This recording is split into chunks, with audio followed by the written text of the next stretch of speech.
Jadi topik kali ini bakal bahas salah satu bahasa pemrograman, yaitu bahasa pemrograman Python. Kita lanjut. Nah, pertama-tama kita kenalan dulu nih sama Python. Apa sih itu Python? Jadi Python adalah bahasa pemrograman tingkat tinggi ya, yang populer karena sintaksnya yang sederhana, mudah dipelajari. Jadi maksud tingkat tinggi itu ya hampir menyerupai bahasa manusia lah. Nah, jadi si Python ini dulu tuh dikembangkan oleh Guido van Rossum pada tahun 1991. Nah, untuk bahasa Python ini bisa digunakan untuk misalnya pengembangan perangkat lunak, terus aplikasi web, ilmu data, machine learning, dan analisis data. Banyakkan 3 poin terakhir ini ya. Untuk ini pengembangan perangkat lunak sama aplikasi web biasanya di bagian backend ya. Oke, sebelum mulai pemrograman Python nih, ada 2 syarat yang harus dilakuin. Yang pertama, teman-teman harus install dulu nih bahasa Python-nya. Bisa di download aja di websitenya python.org. Nanti di situ kalian bisa download, habis itu tinggal install di laptop kalian. Kemudian yang kedua itu harus ada IDE-nya. Nah, IDE itu apa? Jadi IDE itu aplikasi yang membantu pengembang dalam mengembangkan kode. Di sini terdapat salah satunya terdapat 4 IDE. Yang pertama Visual Studio Code yang paling terkenal lah. Kemudian ada PyCharm, terus Jupyter Notebook sama Google Colab yang sering disebut Google Colab itu atau Google Collaboratory. Oke. Nah, di Python juga ada 3 mode nih buat ngejalanin si bahasa Python-nya. Yang pertama itu interaktif. Kalau interaktif ini kita bisa nulisin prompt-promptnya itu langsung di CMD atau command prompt. Untuk masuk ke ininya, ke Python-nya itu teman-teman tinggal ketik Python aja atau Python 3 sesuai versinya. Kemudian yang kedua itu script. Kalau script itu kalian buat file .py, ekstensinya py. Nah, biasanya buat filenya itu di aplikasi IDE tadi ya. Nah, buat ngejalaninnya sama, buka terminal atau command prompt, terus tulisin sintaksnya itu ini, Python, terus nama filenya apa, terus ekstensinya .py. Nah, nanti dia bakal nge-render tuh si filenya dan ngasilin outputnya. Oke, yang terakhir mode notebook. Ya, mode notebook ini biasanya terbagi menjadi sel-sel. Jadi setiap selnya itu bisa dijalani satu persatu. Dan itu interaktif juga. Contohnya kayak Jupyter Notebook sama Google Collaboratory. Mungkin untuk teman-teman bisa praktek, bisa gunain Google Colab ya, soalnya itu online, jadi gampang diakses, open source gitu. Nah, kemudian masuk nih ke sintaks Python.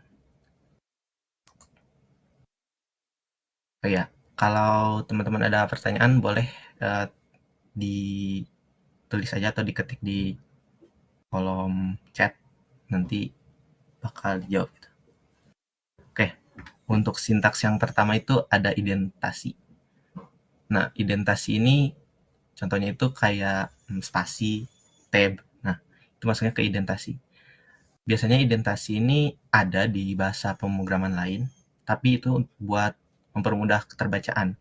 Tapi kalau di Python itu penting gitu. Soalnya buat mendeskripsikan itu tuh sebuah baris kode masuk ke blok mana, atau itu sebuah perintah baru gitu. Nah, di Di sini udah dijelasin ya, Python menggunakan indentasi untuk menunjukkan blok kode. Contohnya di sini. Nah, ini ada sebuah blok kode. Artinya baris pertama sama baris kedua itu satu program gitu. Jadi baris kedua ini merupakan lanjutan dari baris yang pertama.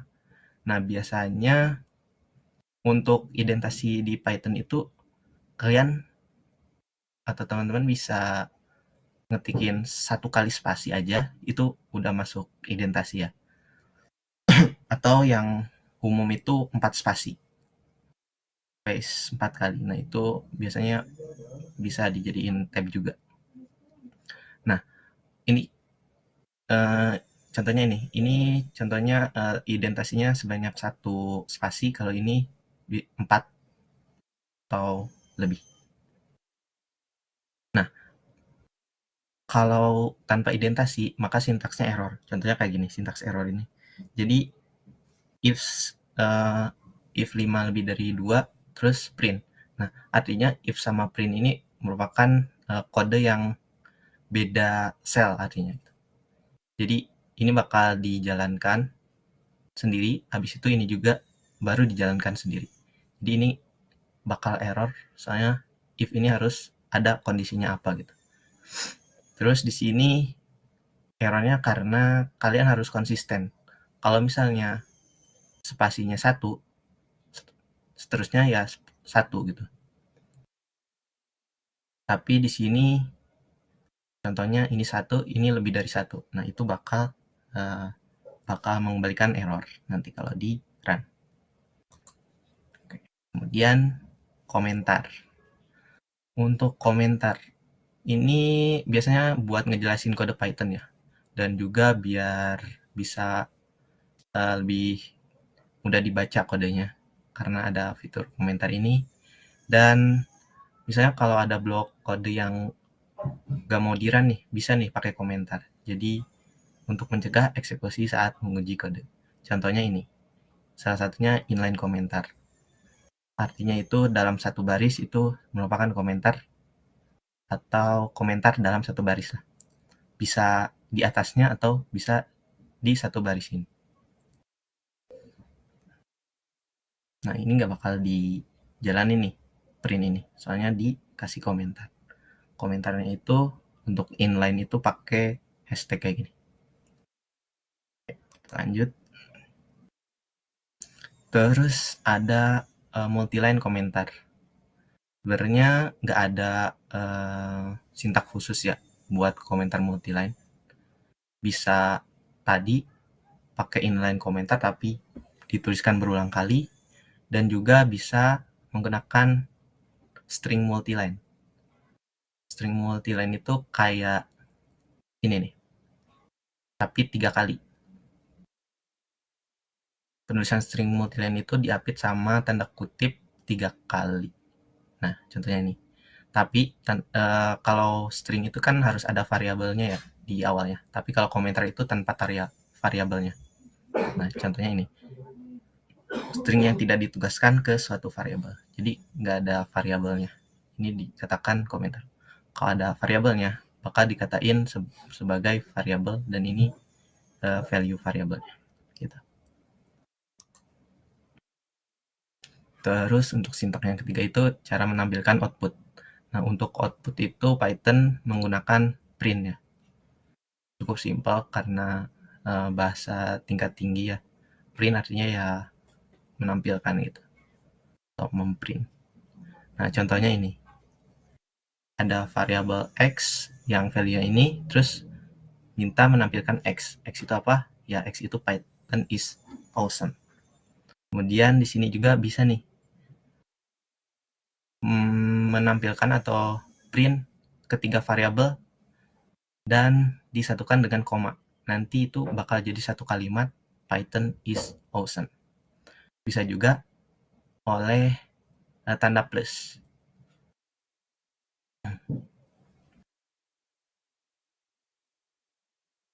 Nah, di sini kalau tanda plus itu dia bakal nyatuin secara pure gitu. Kalau koma dia bakal nyatuin tapi dipisahin sama spasi otomatis. Tapi kalau pakai plus itu bakal pure nyatuin aja. Jadi Python spasi, kalau gak ada spasinya ini, setelah Python gak ada spasinya, gak ada spasinya, pasti Pythonis sawesom gitu. Jadi bakal susah dibaca gitu. Nah, contohnya kayak gini. Di sini kan ada spasi ya.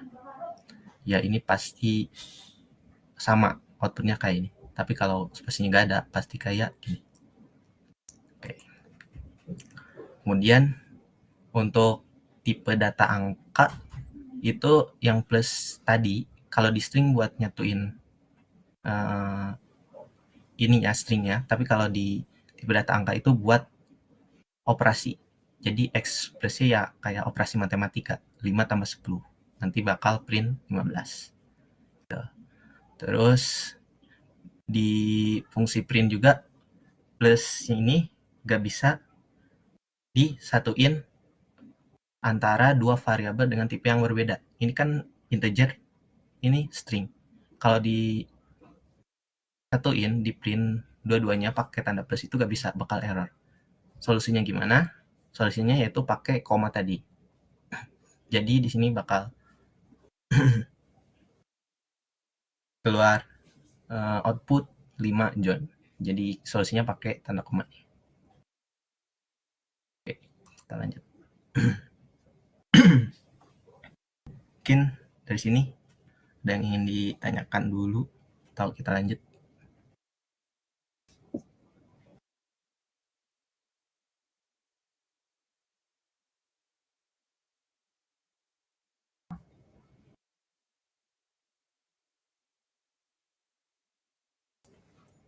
Oke, mungkin kita lanjut ya. Terus kita masuk ke variabel. Penulisan sintaks variabel. Tadi kan menampilkan output, sekarang sintaks menampilkan variabel. Untuk variabel di Python itu nggak merhatiin tipe datanya ya, nggak dideklarasiin tipe datanya. Jadi kalian atau teman-teman nulis variabel, ya dia bakal kedetek sendiri tipe datanya berdasarkan value-nya. Nah, bisa diubah tipenya setelah ditetapkan. Jadi X ini masih belum ada tipenya. Kalau setelah ditetapkan 5, berarti ini ngedetect bakal integer. Kalau ini string. Contohnya ini.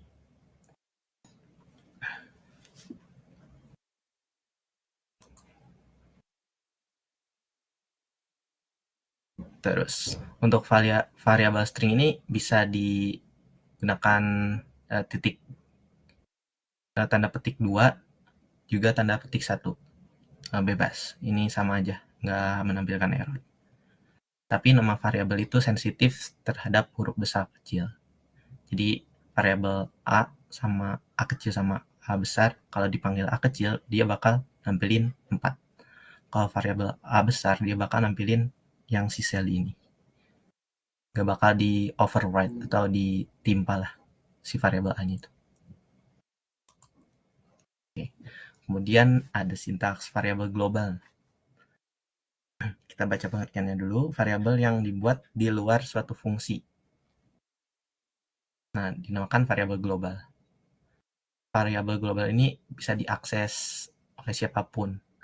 Bisa di dalam fungsi maupun di luar fungsi. Tapi kalau ditulis variabel di dalam fungsi, ya variabelnya bakal bersifat lokal. Bakal berfungsi di fungsinya itu sendiri, di dalam fungsinya. Nah, contohnya ini variabel global. Soalnya di luar fungsi.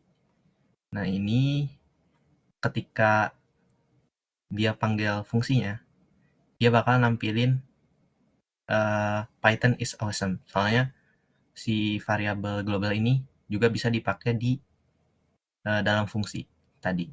Tapi kalau kita ngedeskripsiin si variabelnya sebagai global dan lokal, kalau kita panggil si fungsinya, dia gak bakal ngembaliin yang awesome, tapi dia bakal pakai variabel yang lokalnya, yaitu fantastic X.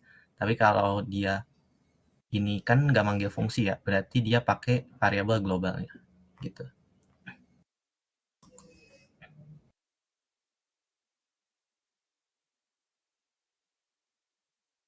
Ini sama ya.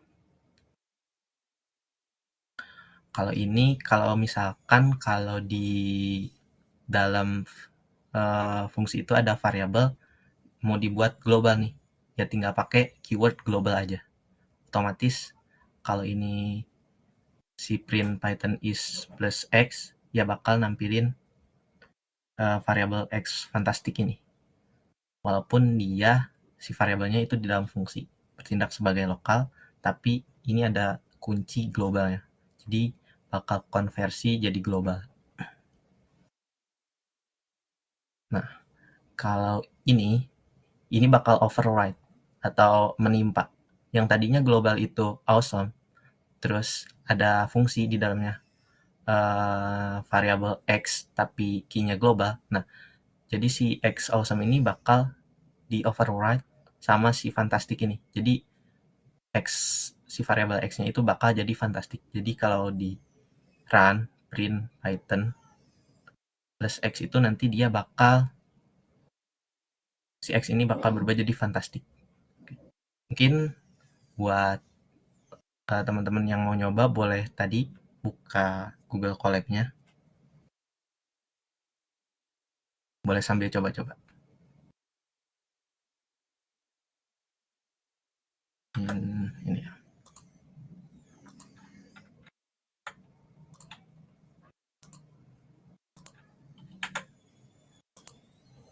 Bisa klik aja. Nanti kalian notebook baru nanti bakal muncul.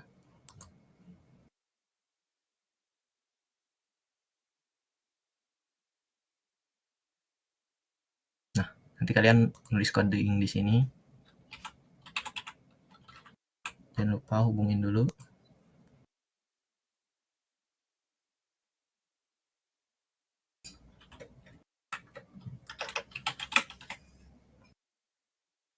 Ini agak lama ya hubunginnya. Nah, kalau udah bakal nampilin output gini. Kalian bisa coba tadi yang ini nih. Atau boleh sambil ngejelasin. Kamu nambah sel baru ya tambah kode. Gitu. Oke, mungkin kita lanjut ya.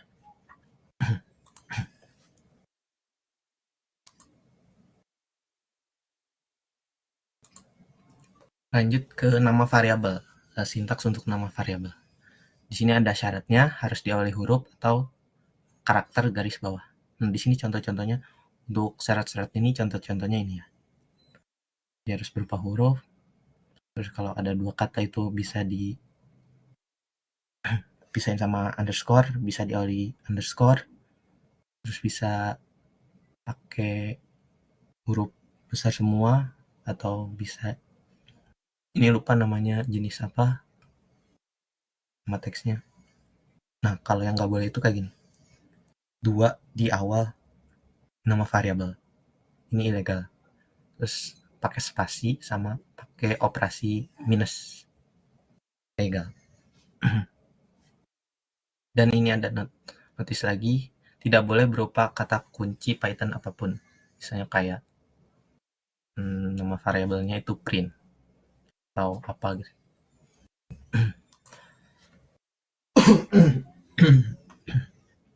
Kemudian ada nama variabel multikata. Nah, ini jenis-jenisnya. Kalau camel case, dia di awal setiap kata itu dipakai huruf kapital. Kecuali yang awal. Kalau Pascal case, itu setiap kata di depannya itu pakai variabel. Kalau snake case itu pakai underscore untuk memisahkan setiap katanya. Bebas mau pakai yang mana, asal konsisten aja. Kemudian assign variable atau variabel penugasan. Untuk variabel penugasan di Python itu bisa menetapkan ke beberapa variabel ya dalam satu baris. Contohnya di sini misalnya x, y, z, terus value-nya apa. Nah, ini otomatis kepetakan sendiri. X orange, Y banana, Z cari.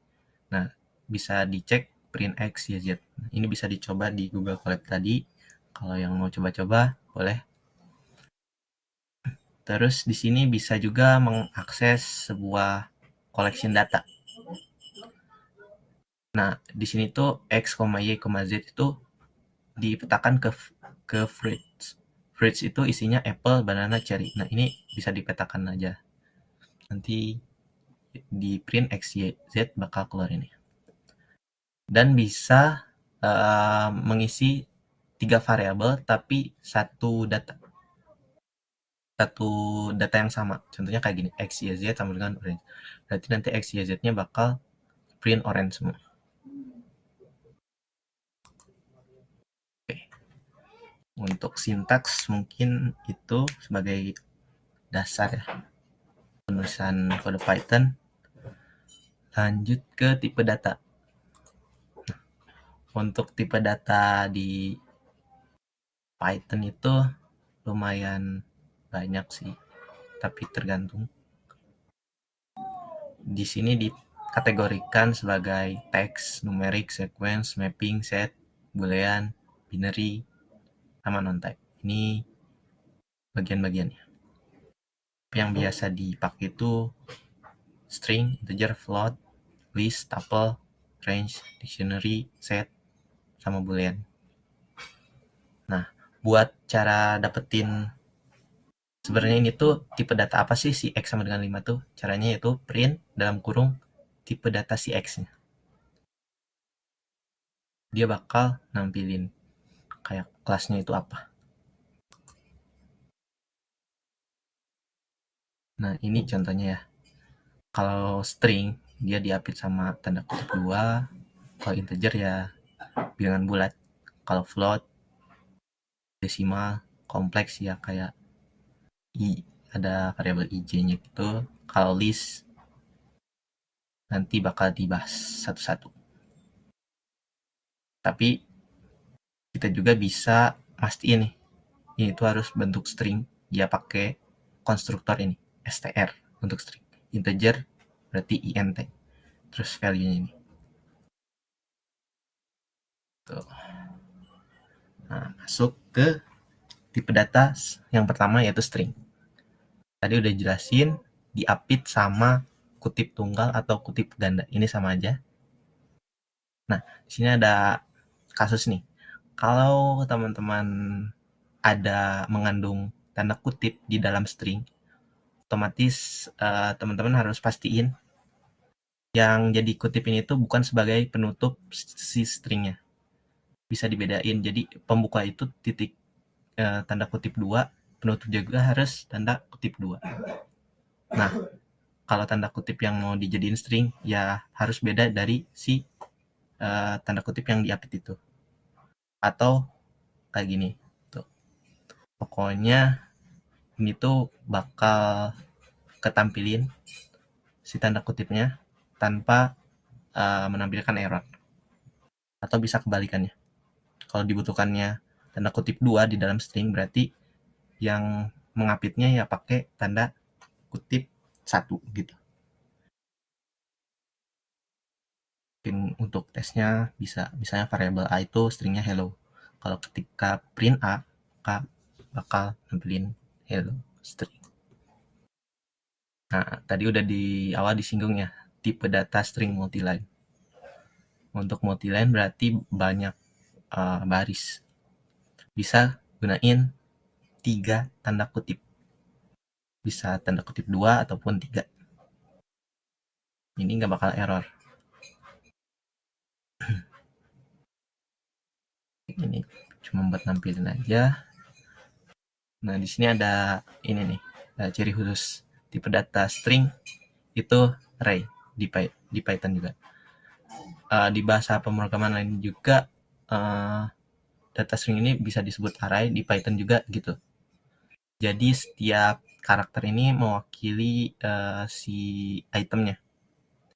Contohnya hello world berarti untuk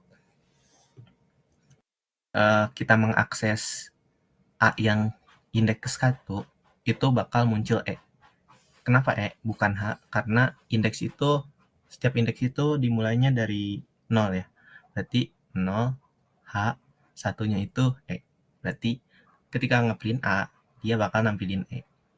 Nih, di sini ada catatan. Karakter pertama memiliki posisi 0. Lanjut. Nah, ada operasi di string nih, namanya slicing, atau mengiris. Jadi untuk proses slicing string ini bisa menggunakan titik 2 sebagai awal atau akhir. Nah, di sini contohnya misalnya variabel B-nya itu hello world. Terus print B dari 2 sampai 5. Dari indeks 2 sampai 5. Nah, 5-nya ini nggak termasuk, soalnya ini nggak include gitu ya. Jadi cuman indeks 2, 3, sama 4. Jadi dia bakal indeks 2 itu 0, 1, 2 dari L, 2, 3, 4 sampai O. Jadi LLO.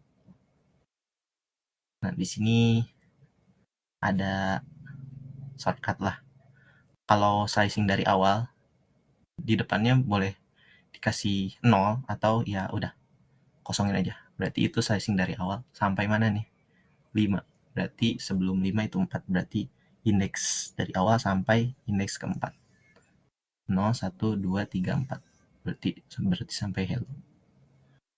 Kalau sampai akhir, ya yang akhirnya dikosongin. Contohnya dimulai dari indeks 2 sampai akhir, berarti sampai beres, sampai habis gitu string. Terus ada juga nih negatif indeks. Kalau negatif indeks ini indeksnya itu mulainya dari belakang. Kalau dari awal itu 0, 1, 2, 3, 4, 5, dan seterusnya. Kalau minus berarti dimulainya dari min 1. Min 1 beranjak ke kiri, min 2, min 3, min 4, min 5, dan seterusnya. Nah, di sini dari min 5 sampai min 2. Berarti ini min 1, ini min 2. Berarti sampai D. Karena yang ini tuh tidak termasuk ya. Jadi kita lanjut ke sini, min 3, min 4, min 5. Jadi ORL. Gitu.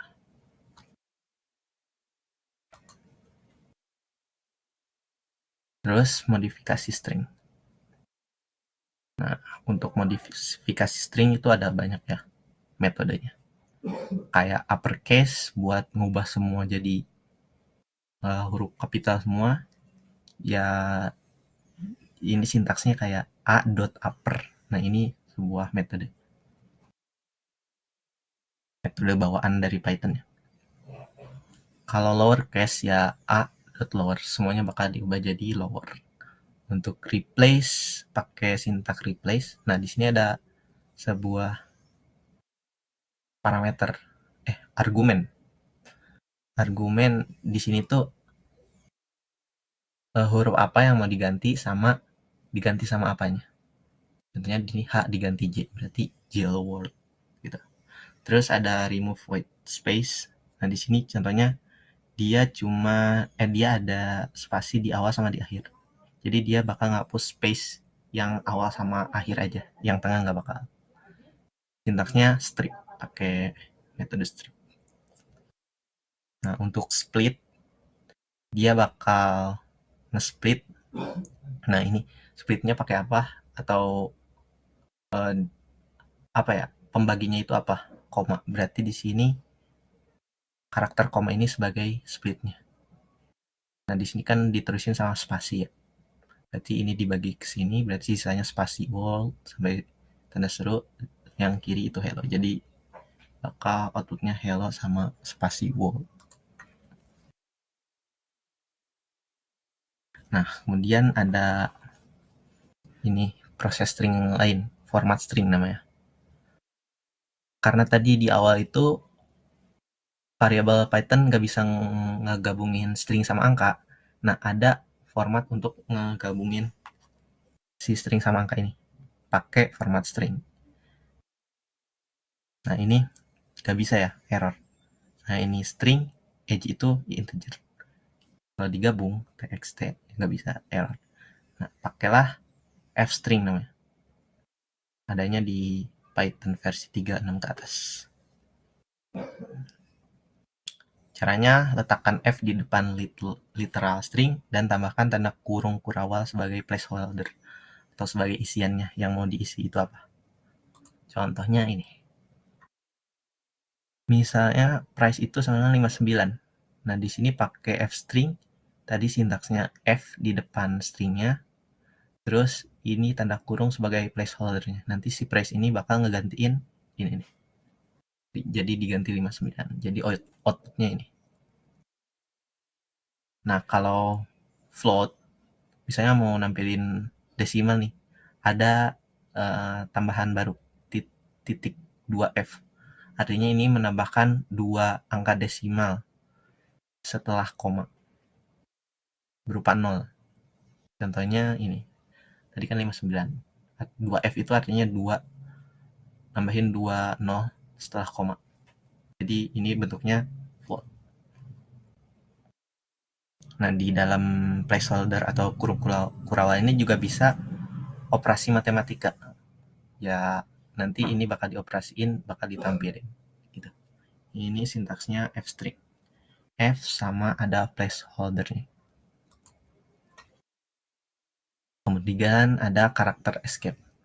Mungkin karakter escape ini buat tadi ya, yang kalau kalian teman-teman mau nampilin tanda kutip di dalam string, kalau ribet-ribet nyari atau milihin tanda kutip, ya pakai karakter escape ini, kayak slash tapi yang terbalik gitu. Namanya karakter escape. Contohnya di sini. Di sini kan stringnya diapit sama tanda kutip 2, tapi di dalamnya pengen pakai kutip 2. Nah, ini tanda kutip yang ini tuh sebagai penutup yang ini, sedangkan ini pembuka yang ini. Jadi si Viking ini nggak bakal ketampilin gitu. Nah, buat ininya pakai escape. Jadi si itu diartiin ya, ini tuh sebagai bagian dari ini string. Jadi ambil ini. Nah, ini ada karakter escape lainnya. Kalau single quote ya tambahin ini, kalau pakai backslash ini. Kalau n itu new line artinya baris baru. Ini juga hampir sama tapi agak sulit sih ngebedainnya. Dia baris baru juga. Kalau ini tab ya nambahin tab. Kalau backspace ngapus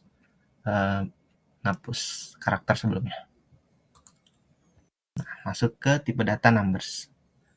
Untuk tipe data numbers ada 3, integer, float, sama kompleks. Contohnya ini, integer ya bulat ya, bilangan bulat. Float ini ada komanya, desima. Kalau J ya, kalau kompleks berarti ada bilangan kompleks variabel J. Nah, di sini cara ngetahui nih tipe data si variabel. Kalian di print aja type nama variabelnya apa. Nah, di sini bakal muncul tipe datanya. Untuk X itu integer, float, sama kompleks. Nah, di sini juga ada Python casting atau istilahnya konversi lah ya. Untuk konversi artinya di sini ini awalnya integer, ini float, ini string. Karena kita pakai metode integer buat castingnya, jadi semua nilai yang di dalam metode integer ini bakal diubah jadi integer semua. Nah, integer 1, 2, karena float dia nggak ada pembulatan tapi dia langsung ngambil angka pertamanya itu apa, jadi 2. Terus ini string jadi 3 integer. Sama konsepnya float juga kayak gitu, tapi semuanya diubah jadi float. Kalau string ya ininya kuncinya pakai tanda kutip itu buat casting, itu konversi. Kemudian ada masuk yang tipe data selanjutnya, boolean. Boolean ini untuk mengetahui ekspresi itu true atau false. Nah, biasanya ini tuh kayak membandingkan dua nilai ya. Contohnya di sini. Kalau dia benar berarti bakal nampilin atau print true. Kalau salah ya false. Gitu aja sih kalau boolean.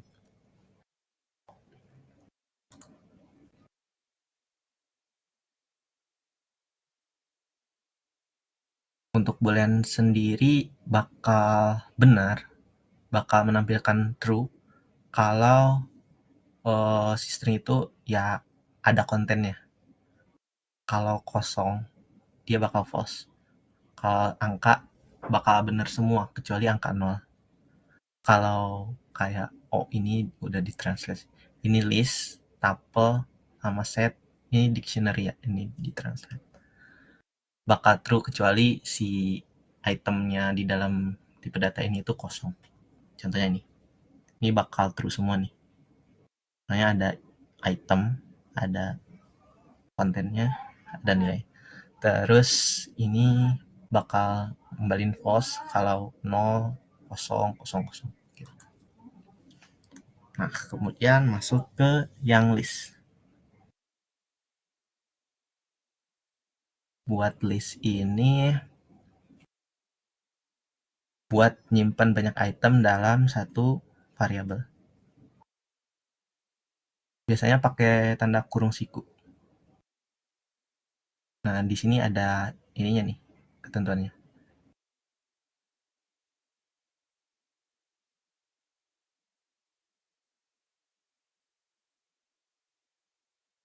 Dari 0 sampai seterusnya. Contohnya list itu kayak gini. Kalau di lain tuh kayak array ya, tapi kalau di Python itu list. Ya, list. List juga bisa beda-beda ini ya, beda-beda tipe data. Bisa disatuin string, boolean, integer. Nah, ini buat konstruktor bikin list. Caranya ya pakai metode list di sini. Terus di dalamnya apa yang mau dijadiin list. Apple, banana, cherry. Nanti bakal ketampilin sebuah list. Itu identiknya pakai tanda kurung. Kemudian cara mengakses atau mengambil item list. Gimana cara nampilin salah satu item di list nih? Kita bisa gunain indeks. Tadi udah dijelasin indeks dimulai dari 0. Berarti ini indeks 0, indeks 1, indeks 2. Dia mau nampilin indeks pertama. Berarti indeks 1. 0, 1. Berarti bakal nampilin banana. Tadi udah dijelasin kalau indeks negatif itu dimulai dari belakang. Min 1 ya. Min 1 berarti dari belakang ini cherry. Dia bakal nampilin cherry. Bisa juga pakai range. Dimulai dari indeks 2 sampai sebelum 5. Berarti 0, 1, 2, 3, 4. Sebelum 5 berarti 4. Cuman 3 ini dong. Oke. Kemudian mengubah item list. Buat mengubah itu ada 3 sama ngelihat indeksnya. Ya kalian bikin ini baru aja, value baru. Contohnya indeks 1 diganti jadi blackcurrant. Ya indeks si banana ini kan 1. Ya bakal berubah.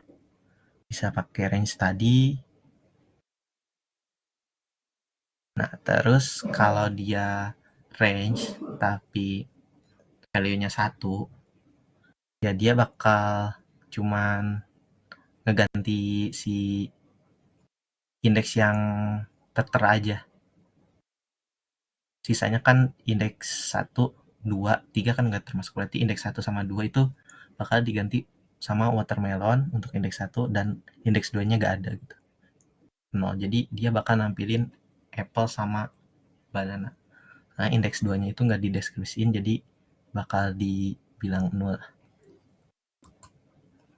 Kalau terus ada nambahin item. Ada 3 cara, insert, append, sama extend. Kalau insert itu kita nentuin ada parameter indeks mana nih, mau disimpan di indeks mana. Kalau di 2 berarti watermelon ini bakal ngegantiin indeks yang kedua. Nambahin di indeks yang kedua, berarti 0, 1, 2. Oh, ini bukan indeks. Oh iya benar indeks. Ini indeks ya. Soalnya hasilnya ini 0, 1, 2, berarti dia bakal nampilin 2. Kalau dia di akhir, dia bakal 3. Bentar, habis baterainya.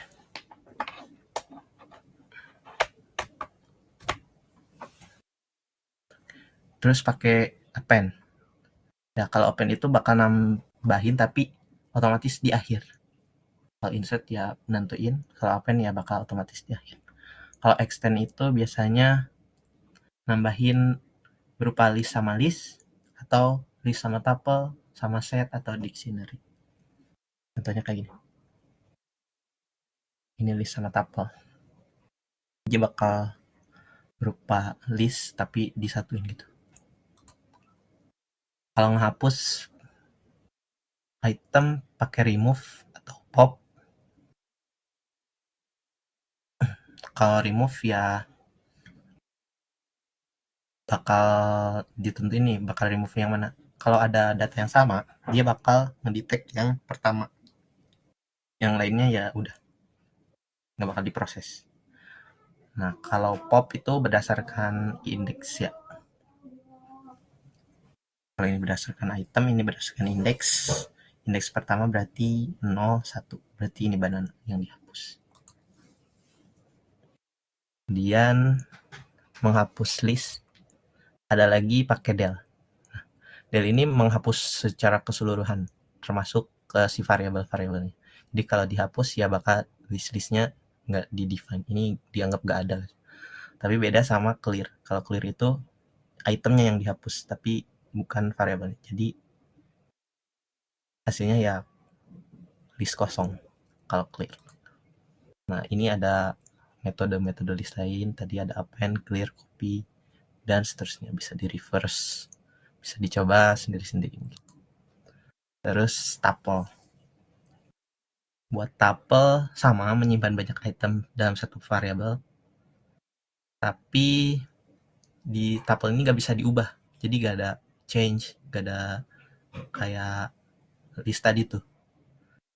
Sama diurutin, tidak dapat diubah, dan mungkin ada nilai duplikat. Nah, sama karena diurutkan berarti ada indeks dan tanda pakai tanda kurung biasa, kurung bulat. Sama konsepnya kayak tadi. Ini cara nampilin tipenya. Ini kalau tuple itu kalau dia cuma satu item, dia harus pakai tanda koma. Kalau enggak ini bakal dianggap string. Contohnya ini. Kalau tuple itu harus ada koma. Walaupun satu ya. Ini sisanya enggak ada ya harus pakai koma. Memang sintaksnya. Ini bisa beda-beda tipe data. Ini cara konstruktornya. Konstruktor itu kayak ya buat mengkonversi ya. Jadi tuple. Jadi tinggal masukin aja itemnya, jadi bakal nge-outputkan si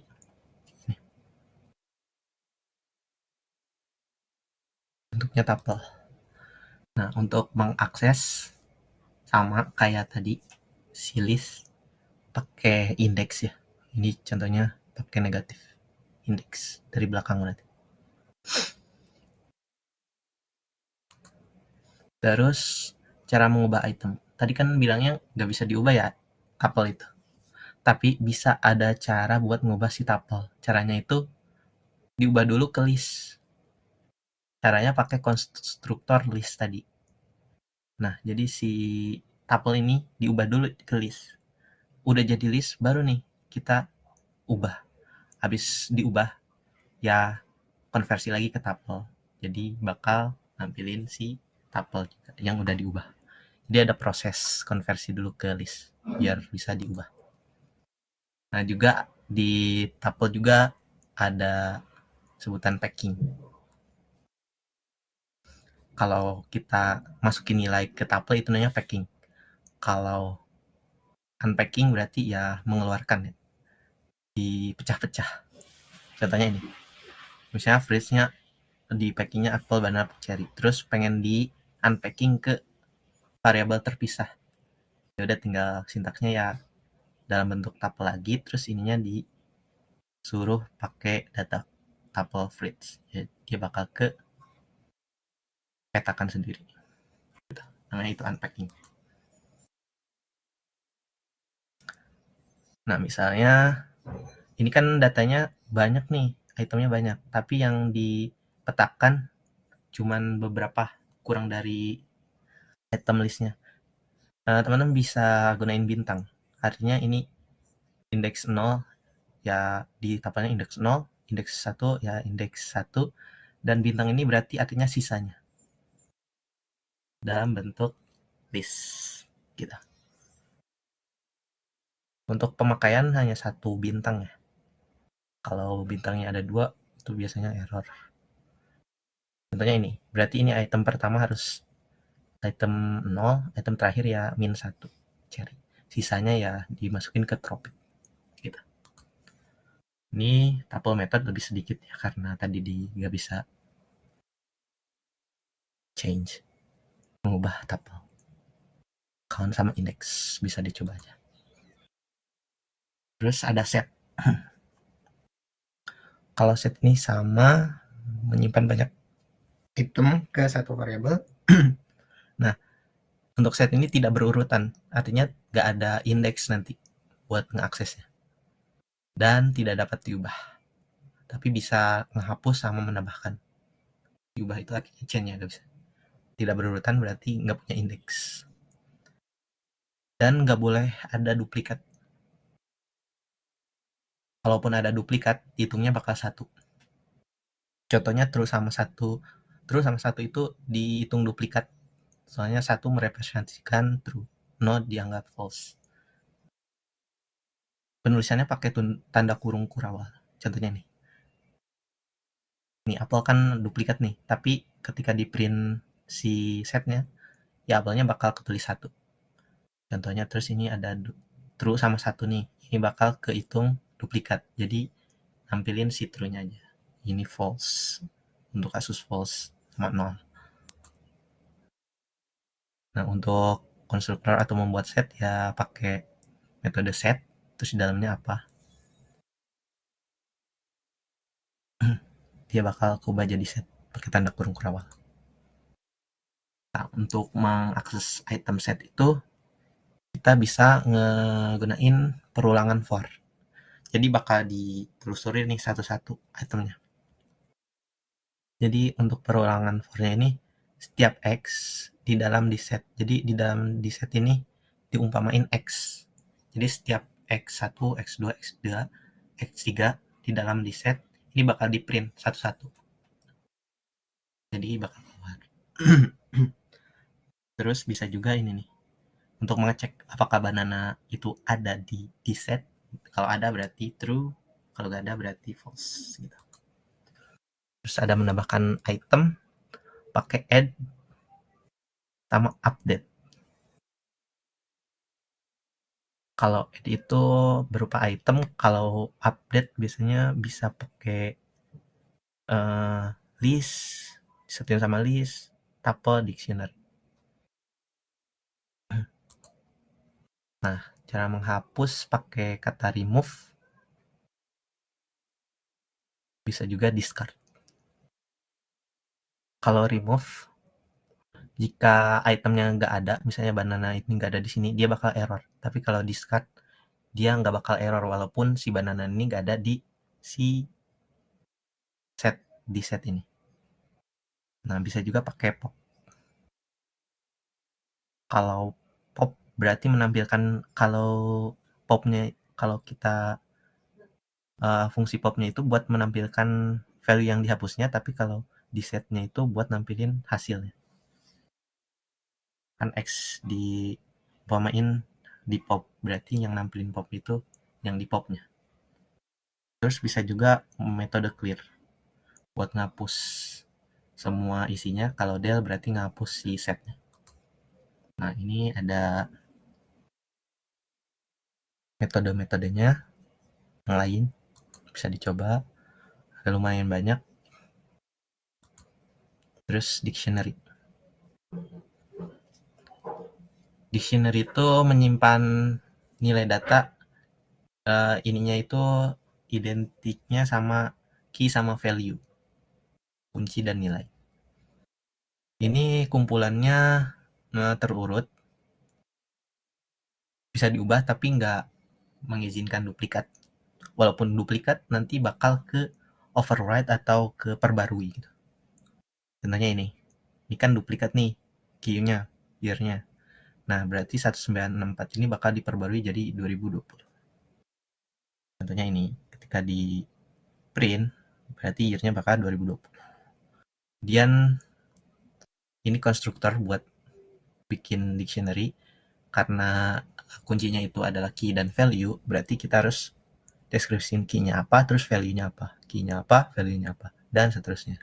Dia bakal berupa dictionary. Buat ngeaksesnya,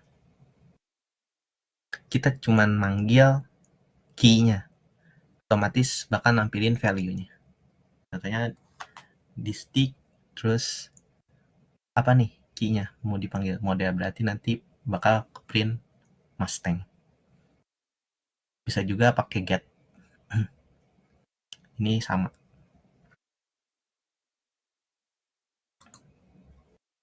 Terus buat ngeubah ya sama ya, kayak list tadi. Tapi kalau list pakai index, tapi ini pakai key-nya. Apa yang mau diubah year? Year-nya jadi 2018. Bisa juga pakai update. Kalau update ya ininya diisi pakai dictionary lagi. Tapi kalau ini ya langsung aja gitu.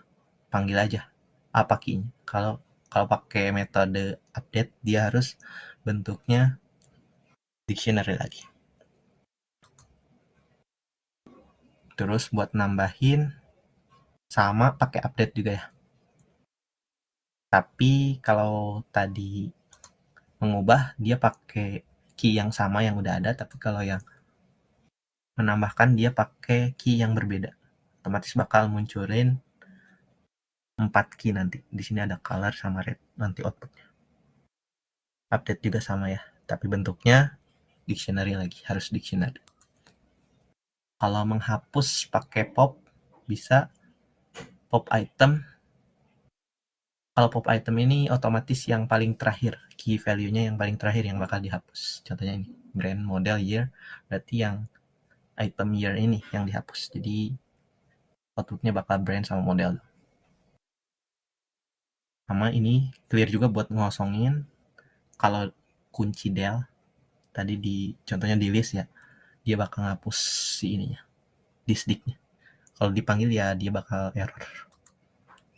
Ini metode-metodenya yang lain bisa dicoba sendiri nanti. Nah, itu buat tipe datanya yang umum digunakan ya tadi. Kemudian masuk ke operator Python. Kalau operator Python ini biasanya melakukan operasi pada variabel bisa, nilai juga bisa. Nih, ini operator. Contoh-contoh jenis-jenis operator. Arithmetic, assignment, comparison, logical, identity, membership, sama bitwise. Kita bahas satu-satu. Kalau operator aritmatika ya seperti biasa ya, kayak di matematika aja. Tapi kalau kali itu pakai bintang. Terus ada ini nih. Ya ini kayak pemrograman lain sih. Persen itu modulus. Tapi ini di Python ada bintang 2. Artinya itu pangkat. Kalau slash 2 berarti sama kayak pembagian, tapi dia itu kayak harus berupa bilangan integer nanti hasilnya. Walaupun misalnya 10 bagi 3 kalau nggak salah ya. 10 bagi 3 dia bakal 3,333 misalnya. Dia bakal nampilin 3 aja gitu. Kemudian masuk ke operator penugasan atau assignment. Artinya ya memberikan nilai ya. Tugasin nih. Kamu nilainya ini gitu. Terus ada plus sama dengan, contohnya kayak gini, ya artinya itu di mana variabel x sama dengan variabel x ditambah 3.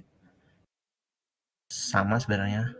Ini pengembangan dari proses aritmatik ya, operator aritmatik. nanti bisa dibaca aja buat cara-caranya. Nah, kemudian perbandingkan, artinya membandingkan dua nilai. Kalau tadi penugasan itu pakai sama dengan 1, kalau perbandingan pakai sama dengan 2. Artinya itu sama. Kalau nggak sama pakai tanda seru, dan ini kayak perbandingan lainnya di matematika. Kemudian ada operator logika.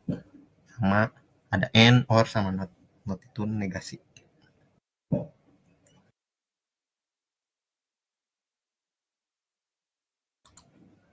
Terus ada operator identitas atau identity operator. Artinya di sini kita baca digunakan untuk membandingkan objek. Bukan jika objek tersebut sama, tapi jika objek tersebut sebenarnya adalah objek yang sama. Dan lokasi memori yang sama.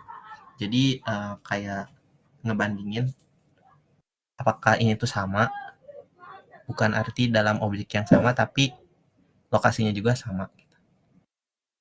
Ini buat true kalau sama, kalau beda ya false. Tapi kalau ini beda, bakal nampilin true, kalau sama bakal nampilin false.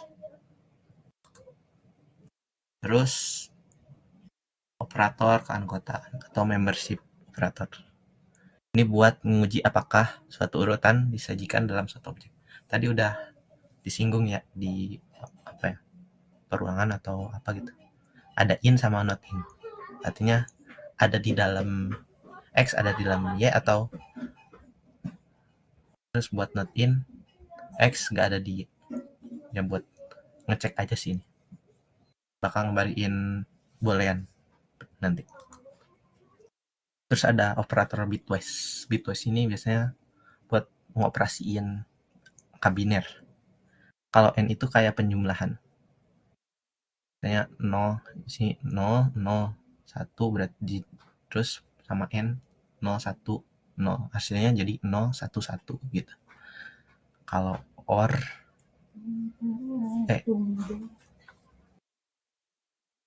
kalau or ya salah satu ya, kalau 1, 1 berarti bakal ngasihin 1, kalau 0, 0 ngasihin 1 mungkin gitu. Jarang dipakai sih. Not berarti negasi, yang tadinya 0 atau 1 jadi 1, kalau 1 jadi 0. Kalau ini kayak pergeseran. Kalau misalnya 0, 0, 1, terus geser 2 berarti jadi 1, 0, 0. Jadi nambah 0 dari kiri. Kalau ini nambah pergeseran si angka 1 ke kanan. Contohnya 1, 0, 0. Kalau pakai ini, pakai 2 berarti bergeser 2 si satunya. Jadi 0, 0, 1. Terus ada precedence. Ini buat nyatain urutan operasi mana nih yang harus dikerjain duluan. Kalau misalnya ada operasi-operasi yang gunain operator-operator kayak gini. Nah, ini urutannya dari parenthesis dan seterusnya. Ini paling yang terakhir itu or. Mungkin itu. Terus masuk ke percabangan.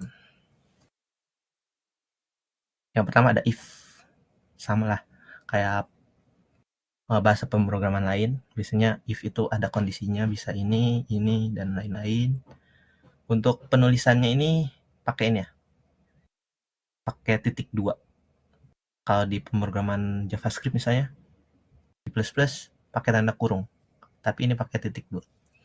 Dan karena dia nggak pakai tanda kurung kurawal, dia ngegunain tab buat jadi sebuah blok kode gitu. Jadi fungsinya ya tab ini buat mengidentifikasiin ini itu sebuah blok kode. Nah, bisa juga kayak gini nih, ditulis secara satu line. If A plus B apa, terus print ini. Ini buat if aja. Bisa juga if else juga sih, bisa kayak gini. Nah, kalau elif jika kondisi sebelumnya nggak masuk nih, maka coba kondisi yang si elif lainnya. Contohnya di sini ya, kalau B lebih dari A itu salah, Berarti bakal ngecek ke kondisi selanjutnya, apakah A sama B. Kalau benar, dia bakal print. Kalau nggak sama, ya dia nggak bakal nge-print nih, dilewat aja. Contohnya kayak gini. Nah, ini bisa if else ya. Contohnya yang tadi. Tapi ini kebalikannya.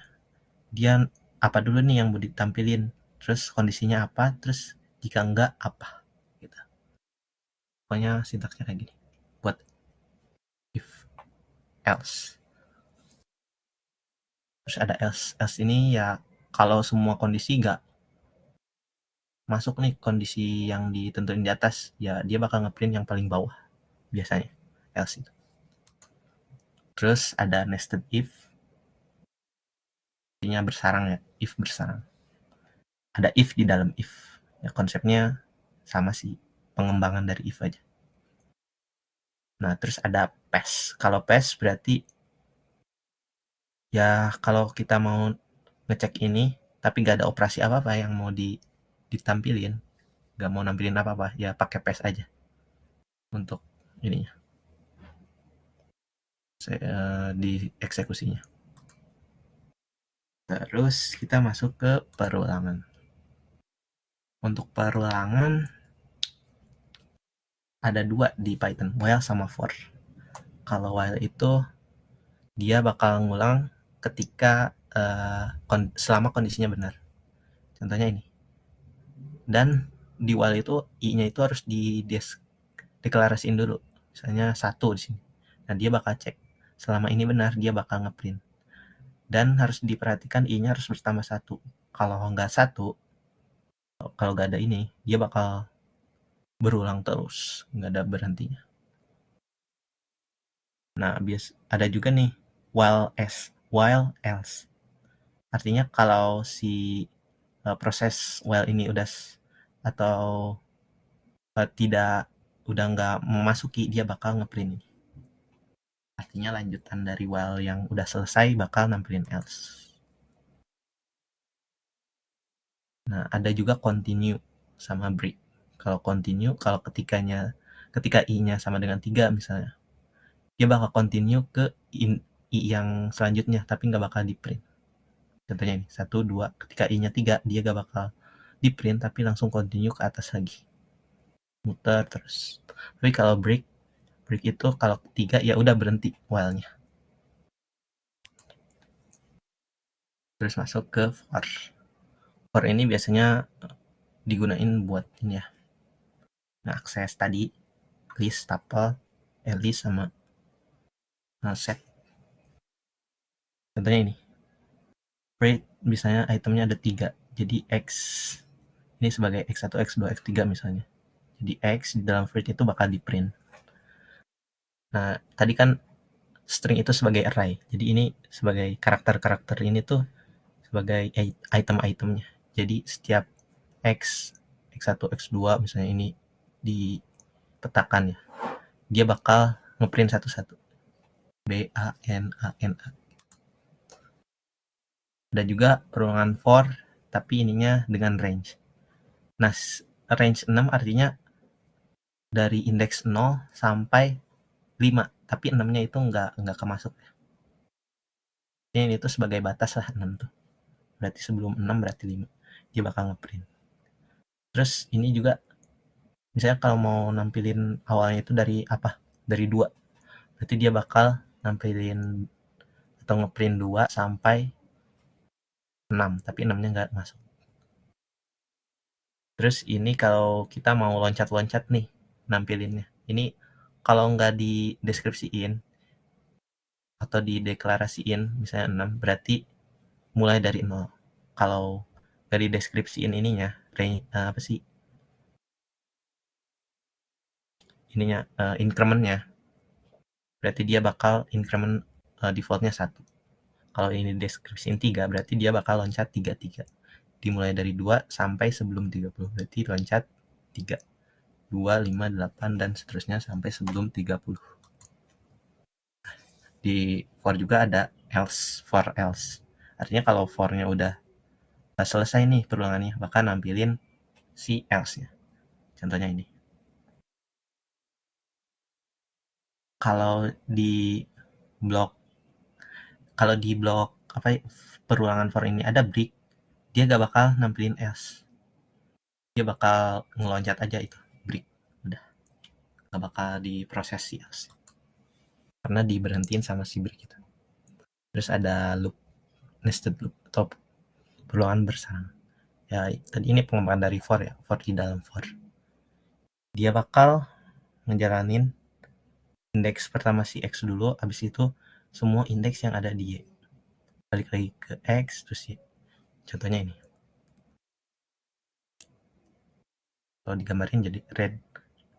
Dia bakal mengunjungi red dulu, terus mengunjungi si fruit, semua dikunjungi, pindah lagi ke si big, dikunjungi, terus dikunjungi lagi, terus dikunjungi lagi si tasty, terus dikunjungi lagi si fruit. Ini artinya di for lagi. Jadi for ini diulang oleh si for ini. Masuk ke fungsi Python. Kalau fungsi Python, blok kode yang hanya berjalan ketika dipanggil.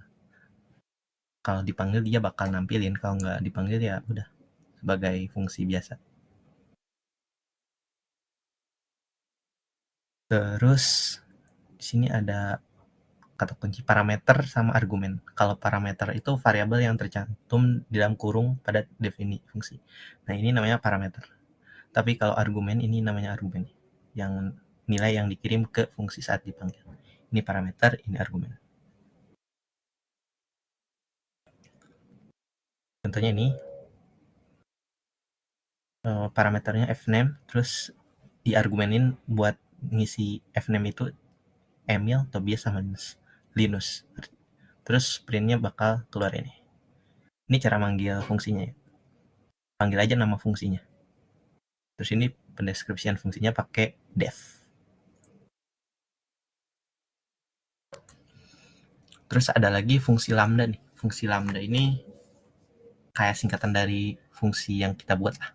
Tapi nggak ada nama, anonim. Sintaksnya lambda, argumen, expression. Jadi cuman ada argumennya apa, terus ekspresinya apa. Ekspresi itu nilai ini ya, apa yang mau dikerjain. Contohnya ini, X berarti nama fungsinya. Kalau di fungsi biasa, kalau lambda ya nama ininya, lambda. Terus ini argumen. Argumen itu kayak apa nih yang mau diisiin. Terus ini expression. Ini prosesnya apa gitu. Jadi ketika print nama fungsinya terus dimasukin nih argumennya apa, dia bakal nge-proses ini nih, si expression. Jadi 13. Contohnya ini. Ini studi kasus sih. Kalau definisi fungsi yang mengambil satu argumen dan argumen itu akan dikalikan dengan angka yang tidak diketahui. Ini fungsi mengambil satu argumen tapi akan dikalikan dengan angka yang tidak diketahui si A ini. Maka di deskripsiin dulu nih argumennya apa. Terus bakal dikaliin sama apa. Jadi 2 dikali 11 itu 22. Ini kayak apa ya? Perumpamaan. Ini kan fungsi biasa nih. Terus ini fungsi lambda. Nah, si fungsi nama fungsinya itu diletakin di atas, terus ada lambdanya sebagai pengganti def. Terus argumen ini yang di tanda kurung ini, terus retrieval ini artinya ekspresinya. Pakai titik 2 retrieval. Ini materi yang terakhir ya, library. Biasanya ini paling banyak dipakai sih. Karena Python itu komunitasnya gede banget dan banyak pengembang library. Jadi di Python itu ada standar library sama external library. Nah, ini nih. Dan biasanya dikembangin banyak developer buat library. Kalau standar ya emang udah ada ketika Pythonnya diinstal. Contohnya OS, datetime, sama RE atau regular expression. Kalau eksternal ya biasanya dikembangkan oleh komunitas atau pihak ketiga. Dan harus install dulu. Cara installnya pip install terus nama library-nya apa. Terus ini yang terkenal ya, library yang terkenal. Sebenarnya terkenal, populer, sering dipakai. library text processing buat memproses teks pakai regex. Caranya ya import regex. Kalau matematika, library matematika misalnya kita mau pakai fungsi pi sama skrt, ya kita import library math. Kalau penggunaan file bisa OS, JSON, sama pickle. Ini JSON biasanya buat backend ya, dibuat nampilin pad. Terus pickle biasanya buat nyimpan model machine learning. Caranya import OS atau import JSON atau import pickle. Nah, untuk library web scraping artinya ngambil data dari web, biasanya pakai Beautiful Soup. Caranya import Beautiful Soup. Terus buat machine learning nih, ada scikit-learn sama TensorFlow. Caranya ya import sklearn sama TensorFlow. Terus buat web development ada Streamlit, Flash, sama Django. Caranya ya import aja. Buat referensi lebih lengkapnya bisa teman-teman cek di http Witrisco sih. Materi tadi juga dapat dari Witrisco.